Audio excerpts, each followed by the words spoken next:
You don't need to use any pesticides in order to control pests in your garden. All you need is 3 kinds of plants. Long before the introduction of pesticides and chemicals, nature has always had a way to protect itself from predators. And the coolest thing, it does it with plants. So let's clear the air. First of all, there's no such thing as a pesticide. There's only insecticide.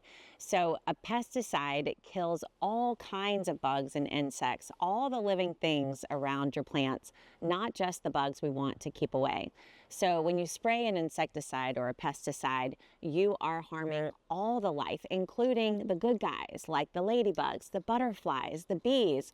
All those insects that bring good to the garden, we harm them when we harm the bad guys too. All right, so the first of the 3 types of plants you need in your garden to control pests are what we call the bouncers. You know, when you're trying to go into a nightclub, bar, something, this guy's like really big and scary at the front door. That's the kind of plants we're talking about here. So these plants, thankfully, they don't look scary. In fact, they're all pretty darn beautiful and they smell good too. So the first category of the bouncers, these are the mint plant family. This is also called in fancy Latin, Lamiaceae. So this includes mint, basil, lavender, rosemary, sage. All of these herbs do an incredible job of repelling pests, literally bouncing them out of the club so they cannot get in and party in your garden. So they're going to put off this scent that most of the bad pests don't like. Mint you definitely don't want in your raised beds, but I love putting rosemary, lavender, basil right alongside all my plants that are most susceptible to being attacked by pests. The next plant family that are great at bouncing out the bad guys are those in the onion plant family. Amaryllidaceae, if we're speaking Latin. This includes garlic and chives. I literally call my garlic plants my soldiers in the garden because they are lined up right alongside my greens and they put off such a strong onion smell that pests often just bounce away from those lettuces because they don't want to be near the onions. So onions, chives, garlics, these are incredible bouncers too. And then finally, we have flowers, particularly marigolds. These are in the aster plant family, same as lettuces, and marigolds have a super strong smell that does a great job of bouncing away the pests too. So the first kind of plant you want to think about when it comes to controlling pests are the bouncers, and now you know exactly the right ones to put in your garden. So we've already covered our first line of defense, which are the bouncers. They're keeping the bad guys from even entering the door of your garden, but there are going to be some bugs that make their way past. They kind of sneak in and we got to take care of them.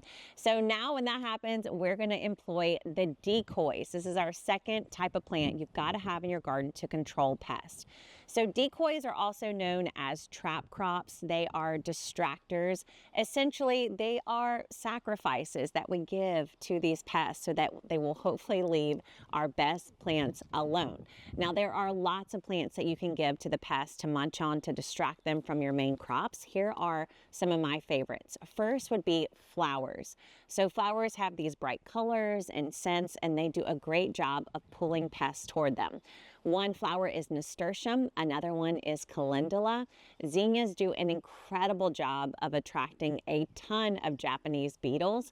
Then there's also amaranths and sunflowers. So these flowers can be planted inside your raised beds. I love having nasturtiums, calendula, and zinnias right on the edges of my raised beds. But these can also be planted surrounding your kitchen garden area to keep the pests out of your main growing space. So beyond flowers, you can also use plants in the Brassica plant family. I don't know why it is, but pests love greens in the Brassica family. Radishes, mustard greens, collard greens.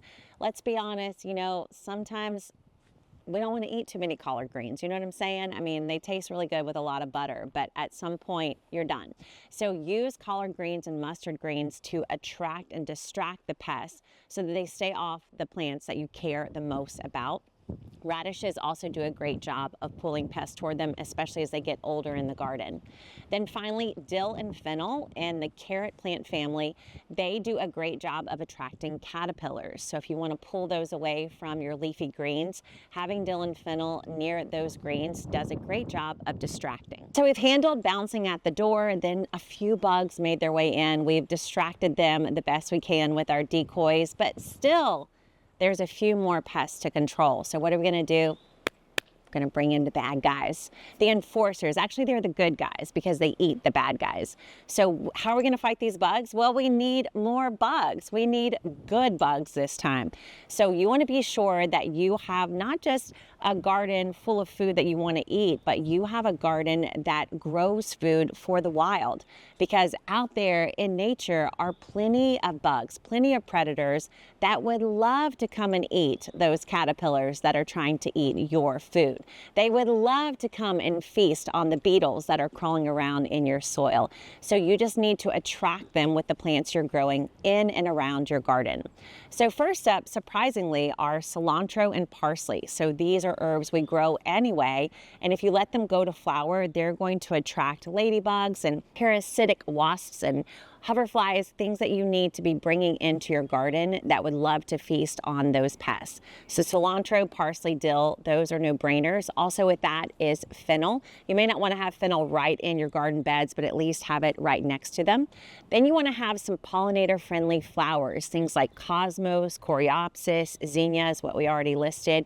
These plants have pollen in them that are going to attract beneficial insects. They're going to come and feast and bring more wildlife to your garden, which is going to start to balance out that pest pressure. And then finally, you want to have native plants in and around your garden space. Things like milkweed, goldenrod, all kinds of native plants and grasses that attract wildlife and feed the good bugs so that they will be coming to your garden and eating away the bad ones. You should do your research and start to find some of the best flowering native plants in your area and be sure to plant them around your garden space, and you'll find that you've got good bugs doing the hard work of fighting the bad bugs for you. Phew, we made it through that list super fast. So if you didn't keep up with taking notes, don't worry, I've got the full list of all 3 types of plants right below this video. Thanks so much for watching. Don't forget, it's not about killing pests, it's about controlling them, and now you know how. I'll see you next time.